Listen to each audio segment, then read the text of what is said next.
प्रतिवेदन बुझाउने बेला भइसकेको होइन? त्यो हाम्रो काम कहाँ पुग्यो भन्ने कुरा प्रकाश भयो। अनि तपाईँहरू प्रतिवेदन कहिले बुझाउनुहुन्छ?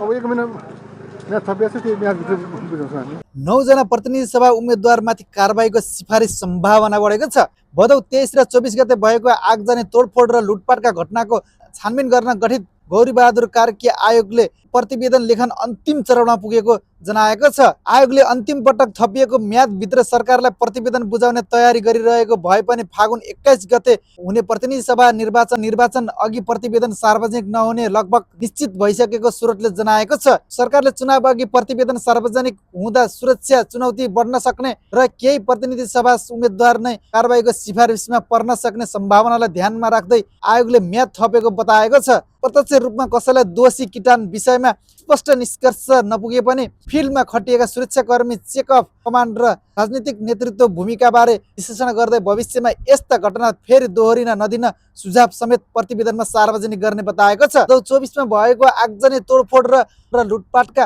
घटनामा भने आयोगले कडा र स्पष्ट सिफारिस तयारी गरेको छ। विभिन्न स्रोतबाट सङ्कलन करिब 10,000 भिडियो क्लिप तथा फोटोको आधारमा 500 भन्दा बढी व्यक्तिको पहिचान गरिएको आयोगका एक पदाधिकारीले बताएका छन्।